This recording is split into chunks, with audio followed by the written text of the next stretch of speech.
myself, but I feel like Dr. Gann did it justice.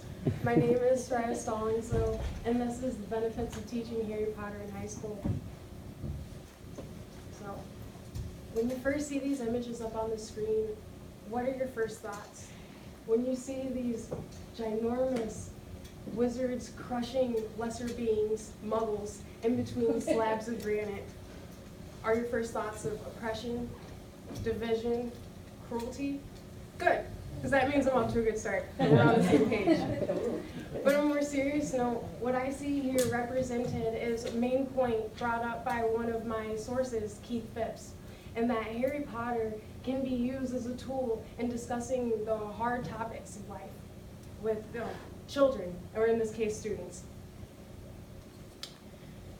I believe that the difficult topics that are mentioned in Harry Potter that could be beneficial in the classroom are bullying, trauma, adulthood, and education. Although I'm pretty sure those are out of line with my slides. Examples of all of these can be found specifically in the 4th book of the series, Harry Potter and the Goblet of Fire, which is my favorite book personally, and that's why I chose to focus on it in my project. Trauma. So the 4th book is where the series becomes increasingly more dark, and also where the students in the story become more mature. And my students would be seeing kids their age go through tough circumstances, which would also, tough circumstances, which may be an attractant for them, as well as the fact that reading about trauma may open up the floor for communication between them and their teachers.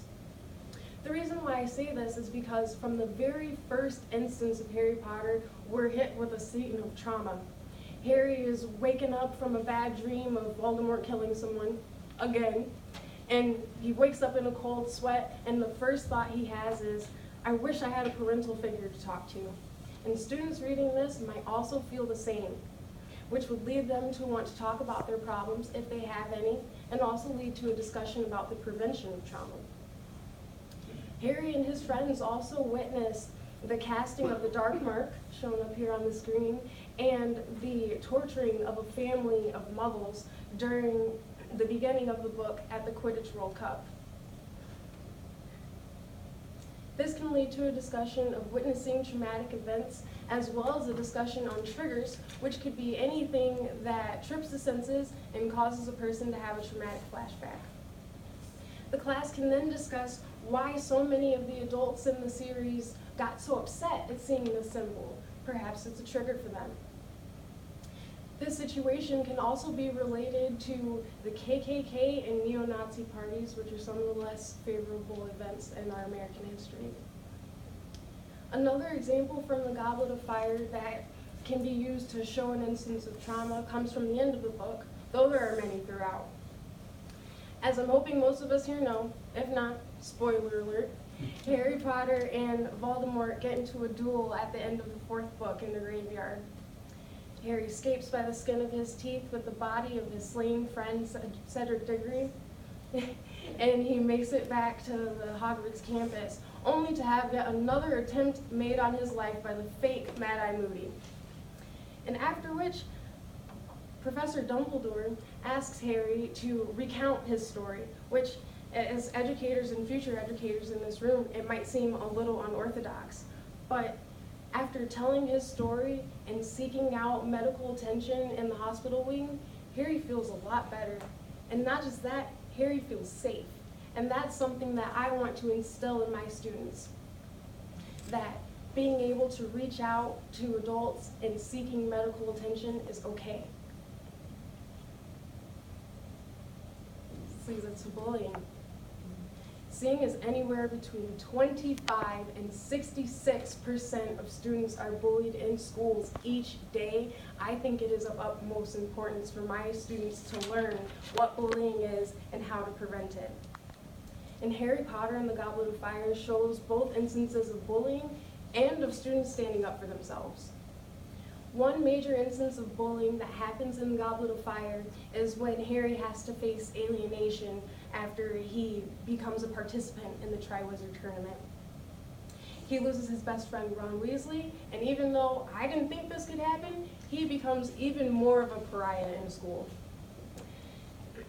As you'll see on the screen, very blurrily, a lot of the students have taken to wearing Potter Stinks badges on campus, which of course was started by Harry's foe, Draco Malfoy.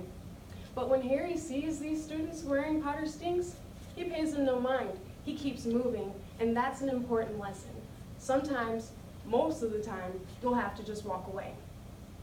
However, there are instances where you will need to stand up for yourself, and that is also shown in Harry Potter and the Goblet of Fire. Hermione undergoes what can be classified as cyberbullying when she receives hate mail from witches, grown witches might I add, after a few articles were written about her breaking Harry's heart by Rita Skeeter. We don't like her.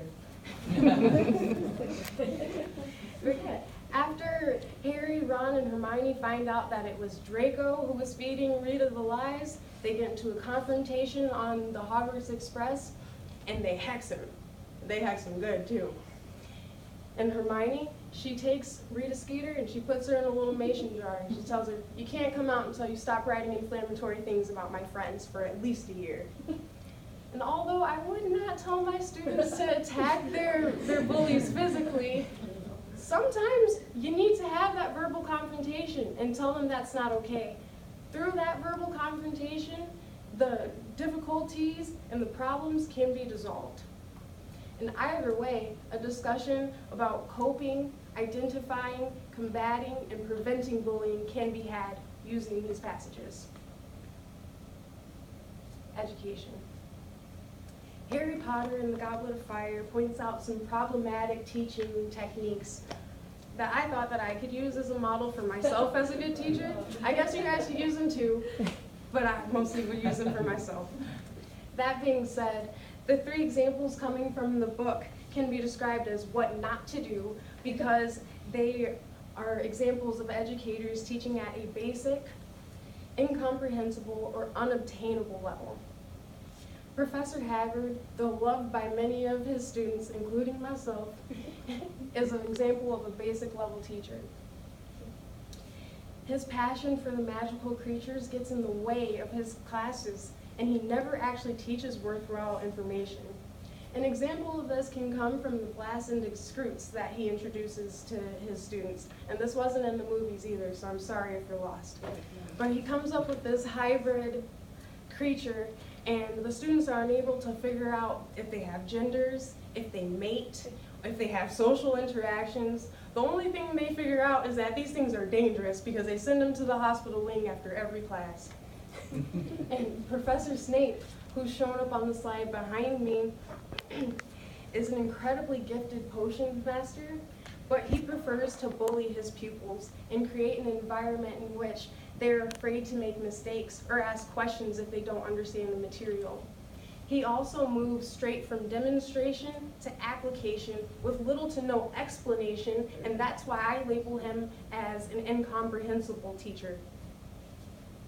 During the Goblet of Fire, there are many instances of him bullying his students, but the most memorable one to me was when Harry and a few of the Slytherins, mostly Draco, get into a fight, a duel of sorts. They hex each other, and Hermione is hit in the face.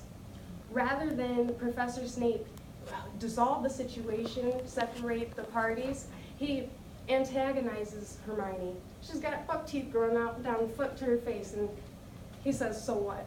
So of course this makes Harry and Ron disrespect him, and all that leads to is a punishment. The 2 boys get a detention, and they have 50 points taken away from Gryffindor. This solves no problems. It only leads to more rifts in the classroom. Now, Professor Dumbledore, on the other hand, is perfect, which sets an unreachable standard for teachers. He always stands up for the little guy. He is nice even when he's being insulted. And he never pushes his students one way or the other. He always makes sure to just guide them. But he also sets an impossible standard for them when he says, "I don't have all the answers." All this can translate to a high schooler, especially myself in high school, is that some answers you just can't find, so why not give up? And that's not something I want to do as a teacher. Which is why I believe that J.K. Rowling's true intention of the series, and most specifically Harry Potter and the Goblet of Fire, is that students can be a more capable teacher. That's why I've decided to use some of these examples from the teachers as a way to generate students' ideas to teach themselves or learn in a room or a classroom where they're not as guided. For an example of that, I would use Harry Potter's doing outside research in the Triwizard Tournament. Because he is so much younger than the rest of the competitors, he realizes that he has to do extra work, and he does that extra work. He enlists his friends, Ron and Hermione, they hit the library, and he succeeds. Which leads us to adulthood. Reading the fourth Harry Potter book can also assist students in their adult lives while they're still in secondary school. The story can motivate them to be more socially conscious because it discusses issues of racial tensions, differences in social structures, and also the mistreatment of magical creatures. For example, at the beginning of the story, Harry, Ron, and Hermione are reminded that people live outside of their bubbles, their personal bubbles. When they're at the Quidditch World Cup, they're introduced to wizards and witches from other countries, which before the first book I had no idea that there was other witches and countries. They're also introduced to other cultures during the Triwizard Tournament. And the trio receive sage advice from Harry's godfather Sirius, who tells them, if you want to know what a man is like, look at how he treats his inferiors, not his equals. This is one of the lessons that I would love to instill within my students, seeing as I believe that one of the fundamental lessons of being an adult stems from becoming more aware of the world around you. The alternate universe of Harry Potter can also take away some of the pressure of the classroom discussion. For example, rather than talk about racism in terms of black, white, Hispanic, or Asian, we can use words like muggle or wizard. And this can lead to students being more willing to enter the conversation, as well as making them be more able to understand the problems that are happening in society. The classroom can then also be used to discuss why these words, these racial slurs, can be harmful. Students may also see the mistreatment of magical creatures and be moved to action like Hermione was. And she created a campaign for house elves, which is called the Society for the Promotion of Elfish Welfare, SPEW, and don't you dare call it SPEW. But the most beneficial thing Harry Potter has to offer to students is that it answers some of their questions about adulthood. Students will constantly be seeing the characters of the book make good choices no matter what the circumstances are. And they might also be moved to make those good choices as well. And in today's political and social climate, that's a great lesson to be taking into adulthood. So, since my project was titled The Benefits of Teaching Harry Potter in High School, I thought it only seemed fit that I would add a few lesson plans. The first of which goes hand in hand with the last slide, as it would consist of a student picking a magical creature or group from Harry Potter and coming up with a campaign for their fair treatment. It's kind of like what Hermione did with SPEW. The second lesson can be used with either trauma or bullying, as it consists of journaling. My students would be asked to write to a trusted adult, or maybe even their bully, and just get all of everything off of their chest, their questions, concerns, comments. I thought that this would be an interesting assignment to hand out after reading the portion of the book that talks about Dumbledore's pensive, because as witches and wizards, they can just, boop, bad ideas are gone, bad memories gone. A journal is the closest thing that we have as non-magical folk to purging our emotions. The last lesson plan was one that I went more into depth into and expanded on more in my paper, and I like to call it Harry Potter fan fiction. It would consist of students taking a character from Harry Potter and making it into their own story. The twist is, to make it academic, they would have to use the same character traits, structures, and themes similar to the original story. And I know it's kind of confusing, so an example of that, I've kind of got a picture up here. It would be a student writing an idea or writing a story about Hermione becoming an employee of the Ministry of Magic. And perhaps Hermione is now a diplomat between magical creatures and wizards, and she comes up with a union and gives them all the benefits that they deserved.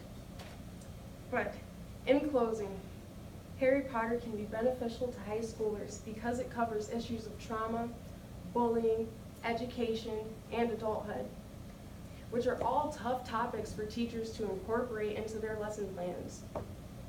Through heavy in-class discussions about the passages of the book and sessions where the students are allowed to voice their concerns about their social and academic lives, Harry Potter can serve as a tool of bridging the gap of understanding between students and teachers. Thank you.